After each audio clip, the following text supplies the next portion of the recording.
Hey guys, it's Alexander Williamson, and welcome to The Secret History Living in Your Aquarium.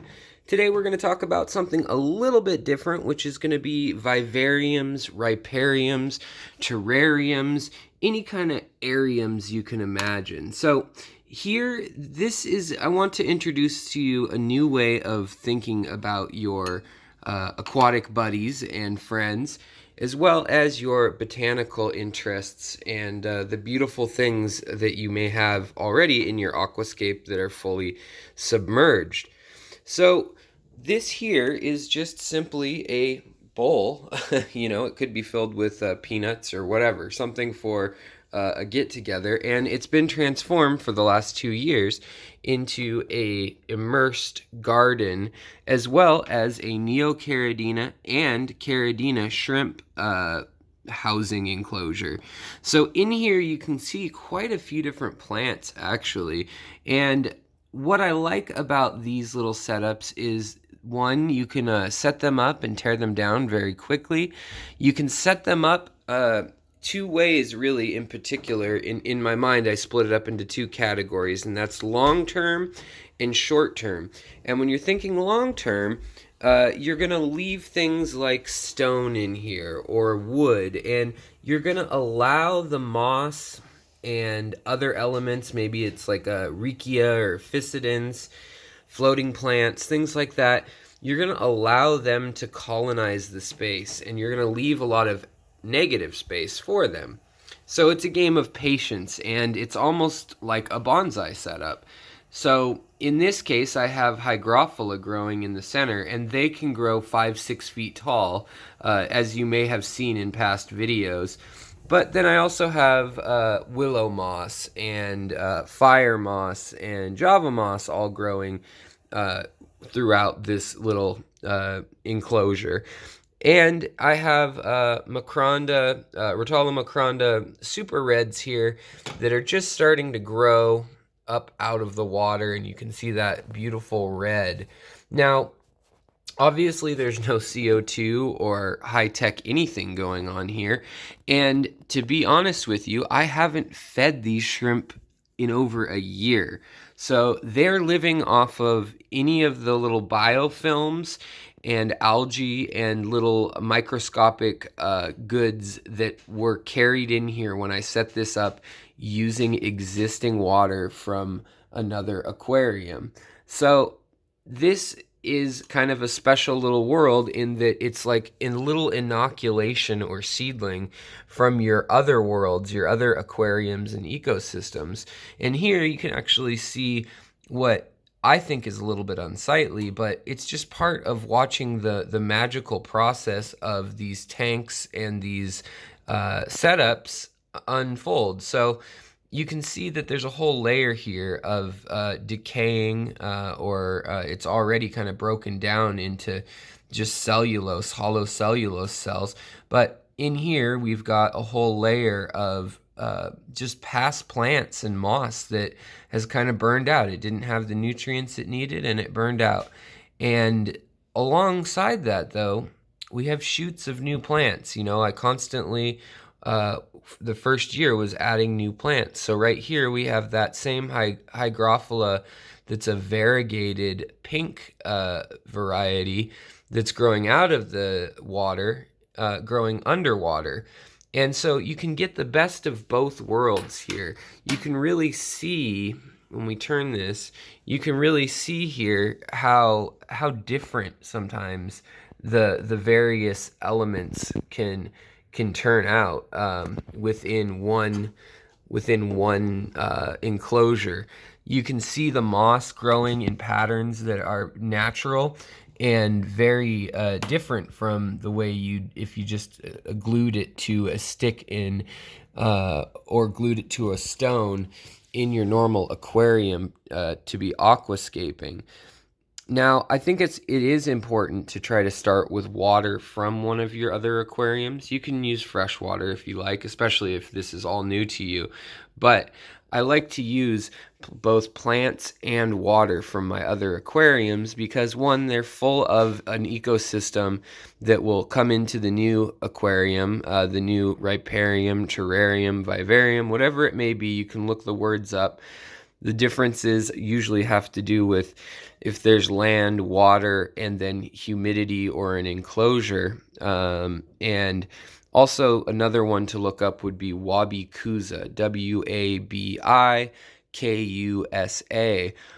which is kind of like an organized chaos of beauty of nature. So it's usually a little lamp and then some plants or, a moss ball or something like that with maybe one shrimp or maybe no shrimp. And it's just got a tray of water, and it keeps your plants grounded in the foundation of immersed or submerged growth at the bottom, and then immersed or emergent and fully terrestrial growth above the water line. Now, most plants in the hobby will translate into being able to do this. Most plants, you may know this or not, but most plants in the hobby are actually grown submerged partially submerged, immersed. And so that means that the bottom, the roots are submerged, but the top is getting all its nutrients and air and CO2 and light straight from the atmosphere, because underwater there's a lot of barrier in here between the water and your actual plants.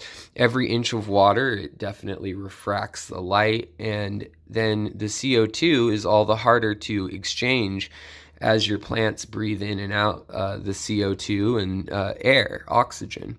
So they breathe in that CO2 and nitrogen, and then they respire all of it out.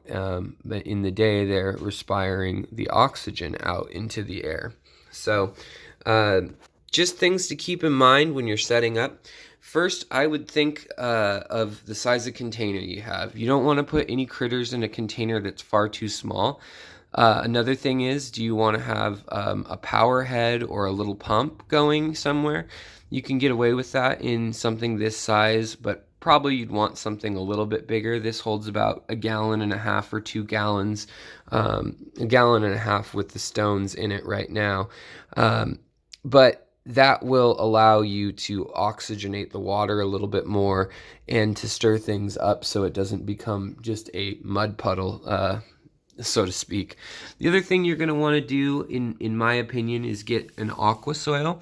So you can always lay a foundation of stone or something at the very bottom that's the plant roots are able to navigate and just grow winding through.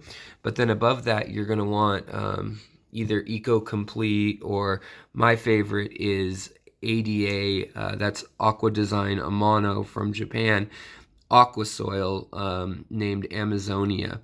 Or Amazonia 2 is even better if you're new to this, because it has less of the ammonia and other things that can kind of trip up beginners sometimes. But regardless of all that, you just want to take an inventory of which plants you have in your aquarium with your fish and your normal aquarium, and do a little bit of research, or maybe you happen to know off the top of your head, but you want to figure out which ones are able to withstand cooler temperatures. If you live somewhere like I do, Seattle or London or, Norway or somewhere like that, Sweden, Japan, you're going to want to have something that can withstand the temperature of your house, probably, maybe even a little cooler. So in here, I'm assuming everything's going to stay around 55 at the very, very lowest, but more likely around 65 year-round.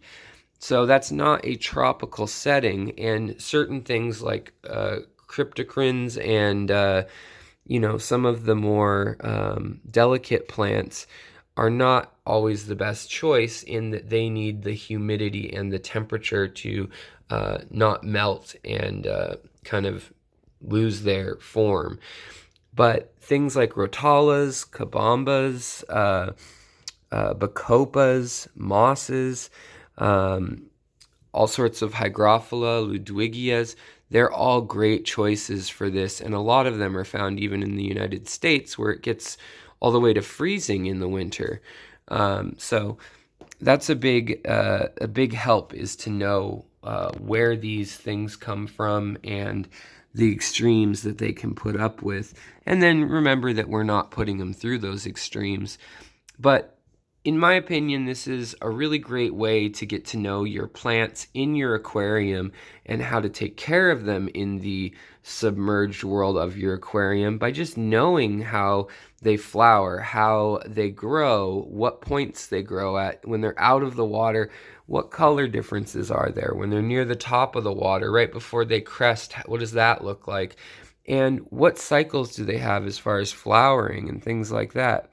So what I recommend when you start this off and you take account of what containers and which plants you have is I recommend that you float whichever plants you research and decide you want to use.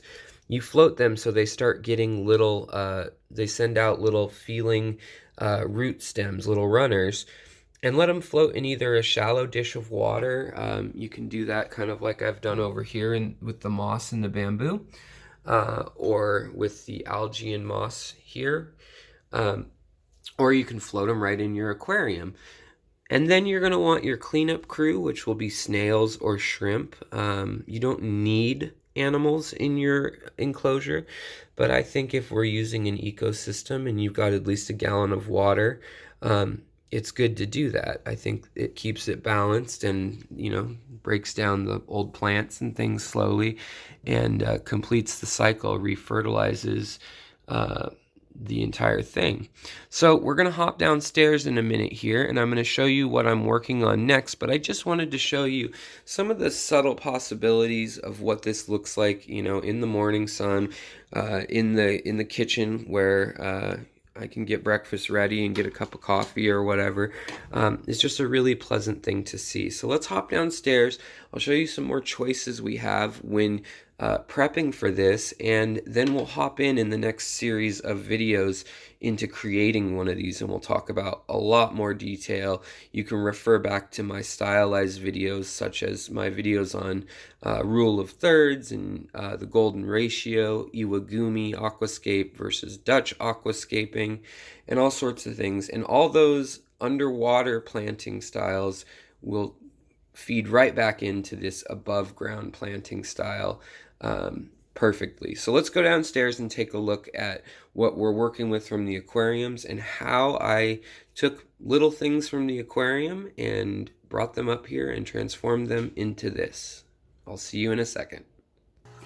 Alright, so if you saw the first part of the video, you saw that I was going to get together these containers. So now I've gone ahead and filled the small vial here up. It's just a vinegar bottle. Filled it up with some sand that's been in an aquarium with live fish and shrimp in it. So it'll have algae, it'll have plankton, it'll have all sorts of little goodies in there, and probiotics, good bacteria, maybe some bad bacteria. We'll have to see. Hopefully it doesn't turn into an algae fest. But you can do things like add carbon to mitigate that, and all sorts of other things. Usually if you don't have any fish going on in there, then that will help on its own. But what we've done is we've stratified the layers, so you can go, and I think there's some links in my description to getting a hold of this Amazonia aquasoil or fluval stratum. You can get it at Petco, PetSmart. You could even use dirt. If you do that, I would suggest following Diane Walsted's book on the Walsted method, and kind of treat it more like gardening. Once you plant something in that method, you don't want to mess with it because it will actually turn into a big mucky, murky cloud. So just be aware that once you've started something in that in a true dirt or soil method, that can happen, whereas these customized soils really allow you to do a lot more in the short term, you know, and quickly and move things around. So in here we just got a couple plants starting in these little containers. I've got rocks at the bottom for drainage and for roots. Make sure there's no anaerobic conditions, basically. So we just want to make sure that the water is underneath at the very bottom, that the water is able to move around at a microscopic level, that the roots are able to extract that water and then return it, you know, full circle back down and around and get nutrients out of the soil, which is very similar to the soil we have up in this aquarium. So what I wanted to show you is how you can be preparing your own aquarium supplies if you already have a planted tank. Most of these plants, as I said, are grown specifically in the United States. They're grown in Florida. In Europe, a lot of them are grown in the Netherlands, and as well as Turkey and Prague, Czech Republic. But regardless, a lot of them are grown in greenhouses or outside, and they will do things like this little trick here, which is you just simply take a stem of a plant you like, you cut it, and then you float it on its side. And each one of these little runners is going to be perfect for your little container. You can actually take that piece and then tuck it all around if you want to, without even chopping it up, and it'll send out shoots the correct way if you orient it that way, and especially if you leave some leaves. But when plants get moved from aquatic to land, or vice versa, oftentimes they do something which we call melting. It's the cells basically dying. It's a necrotitis of the cells, which is them dying, and new cells will be formed. But what you really want to make sure is that the roots or the bulb are intact, and it will grow back even if it looks bad for a while. But let me show you in this same tank some familiar plants, perhaps, that you can get an idea of what they would look like in your tank. And then also what they would look like in another display, a vivarium or riparium. So here we have this one here would be a Pogostemon erectus coming out of the water. Here we have a Bacopa cabamba, colorata, sorry about that, red. And, you know, just a few spots here, we've got different plants coming up. Right here, there's a Ludwigia super red glandulosa, which is that actual one that's right here, that's planted there. Pardon my nails being blue if you were wondering.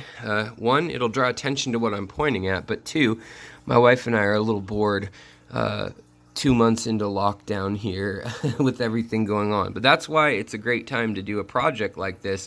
You can start it now, and a year from now, you'll have fun seeing what it looks like every month. With the upkeep, you can do as little or as much as you like. Now, what you're going to want to do is find plants in your tank that you just need to trim anyways. So like this Cabamba furcata, I would just cut right here. I usually cut at an angle with sharp scissors or a knife, and then these nodes it will grow from.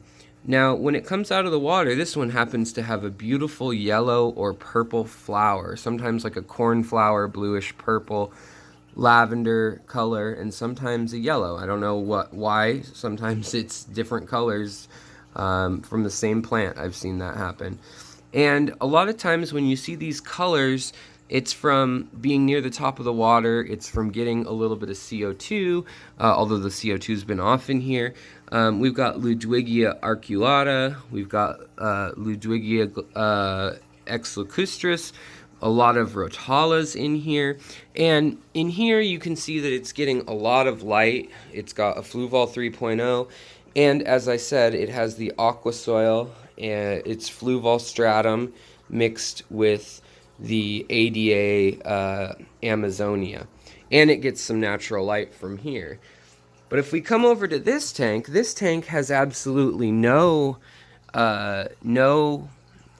high-tech stuff going on. It's got 2-year-old soil. It's pretty played out, as they would say. It's spent. And it's got a ton of shrimp in here, and that they really take care of a lot of that. Now, some time ago, this is interesting, the filter stopped working, and I didn't even notice it, but everybody has continued just as healthy and happy as before. So there's enough biomass in here with the plants and just the fish swimming, and also the plants, their respiratory cycle. So you don't see it necessarily, but throughout the day the temperature does change, whether it's due to the heater that happens to be in this tank, or it's just the tank heating up in the sun and then cooling down, or in your house changing temperatures, as well as the fish moving things around and all that. But the point being is that you don't need the full setup that you would need for an aquarium to have a pretty interesting riparium, vivarium. And to get a feel for which plants you want to pick, they're not always the same out of water as underwater. A lot of times plants that are pretty sturdy underwater are not so much out of water. And likewise, it can be the opposite of that also. Same with these mosses and algae, is sometimes these really need tropical conditions, and they will die unless that they are submerged or very humid and 75 degrees. So you want to kind of look up, like I said, where your plants are from. But in here, this entire aquarium, I've been floating all sorts of goodies. So we've got all sorts of rotala. I have no idea which strains these are now, because I had mini butterfly, had atra, but none of them are under high-powered light, and none of them are receiving fertilizers, nor did they have their roots down. So it'll be a bit of a surprise, but you can be much more organized than I am. But I kind of like the surprise, honestly. And you can see just here, this is probably a little hygrophila by the shape of the leaves and how it's growing. And you can do all sorts of things.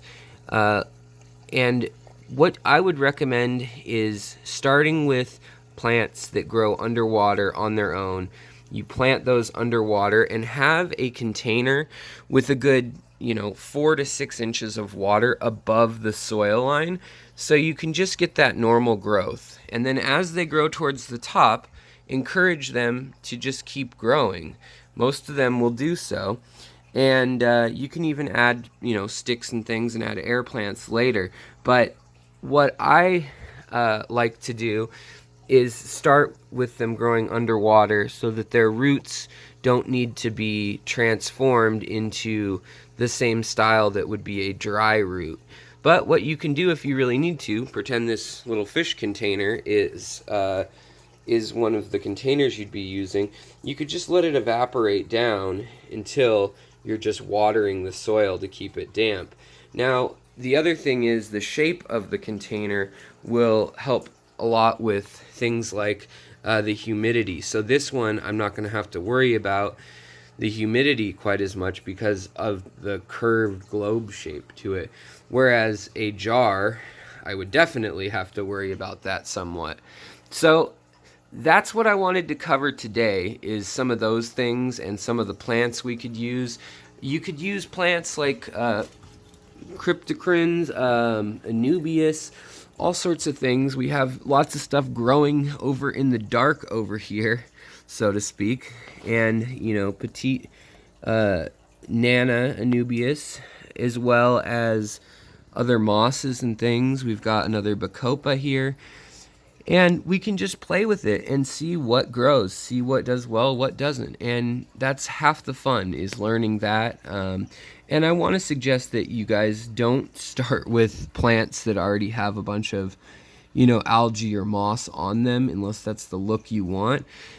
Just get real healthy cuttings from your tank, and you can float them or wash them, or, whatever method you find the best way to to keep them pristine, a bleach dip or hydrogen peroxide dip. For me, I just select healthy chunks of plants and keep an eye out for any blooms of algae or anything. But after that, maintenance is really simple. Like I said, you can manicure them and get them to the plants to form to shapes you want by training them or tying them down, gluing them down with super glue even. On this rock, for instance, I haven't done this intentionally, but the moss is growing right around the stone. And so you'll get things like that you get in your aquarium occurring at that water level.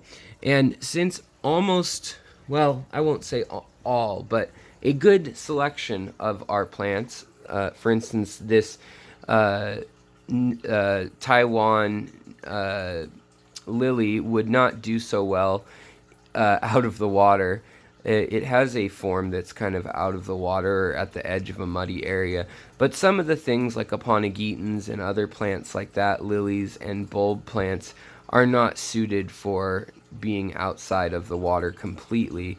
But read up on those as you go and just make sure you don't kill any of your favorite plants that way. Or that you have enough water that those can grow on their own just fine. So I just thought I would share this with you guys. If you're interested in this project, seeing how I end up planning these and what they end up looking like once I get them going, and then down the road, of course, please like, subscribe, go ahead and leave a comment of if you're working on anything like this, some of your favorite plants, maybe they flower beautifully like Anubias or a lot of the cryptocorns, whatever you want to call them. I know that a lot of people say a lot of different pronunciations of them, but a lot of them look identical underwater, but they flower completely differently. So it's really a new way to get to know your plants, and then you get to know your fish if you have a system with enough water for that to be healthy. But if you're going to have fish and shrimp, you really do need to take into account their natural conditions, and if they are able to have, cooler waters or temperatures changing and things like that. So in a tank like this, you can see just a little filter, little sponge filters, or even this little sponge filter can suit them just fine, and you could easily tuck that or hide that between some rocks or some wood.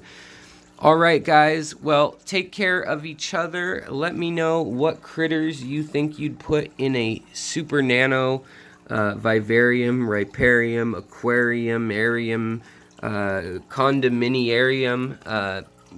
Would it be a betta?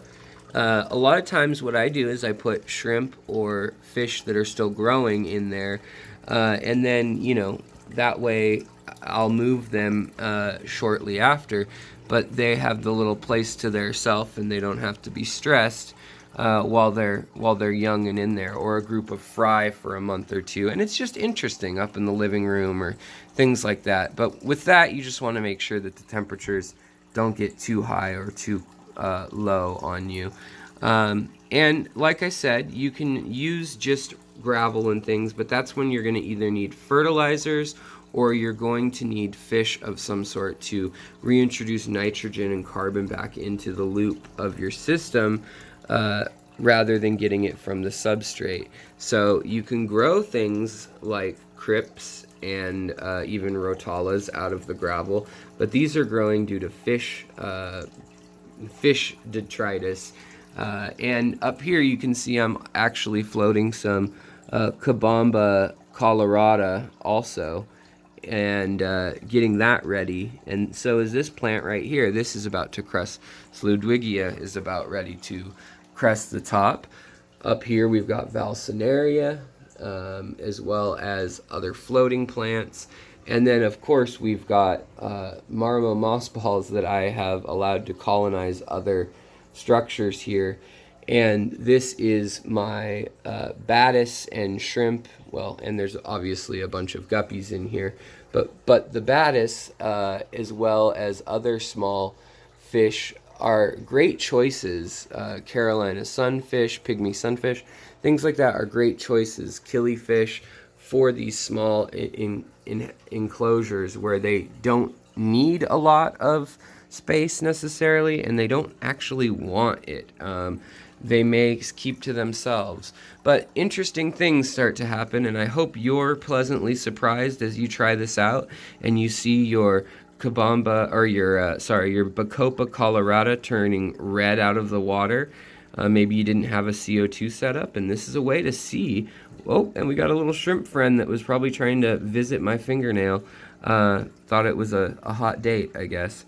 But you'll make all sorts of discoveries, and it's just a great low maintenance way to have more tanks, more space, and more of a kind of seed storage library of cuttings of plants. So I will talk to you guys next time, and I would love to hear from you more in the comments, and we'll get into specifics on which plants, which animals, and which design styles we can use for these immersed plants in following videos. But in that first one, I wanted to introduce you to the project I'm working on now, and then the general concept in this one. So I kind of did it in reverse order, so we're correcting that now. Alright guys, if you made it this far, think about supporting the channel through Patreon or Super Chats, or just by liking, sharing, and continuing to watch the channel. I get it. A lot of people are not made of money. Unfortunately, we don't seem to be able to grow it in our aquariums just yet, but maybe someday. And if you're a fortunate one who can, I always appreciate the help, and it always goes back into the community and the aquariums, which then I am able to share with you. So I will talk to you guys later. Have a wonderful day. Take care of your critters, the people around you, and yourself, so you can do that. And I think if half of us did half of that, we'd have a world that is twice as good. So I will talk to you guys later. Thinking about nano fish, dreaming about bigger plants. Oftentimes big plants become much smaller when they're out of the water, when they have the weight of the world on them. So that might be a lesson for something in life, but I haven't figured out just what yet to apply that to. Maybe you can leave a comment about it. I'll talk to you later. Bye.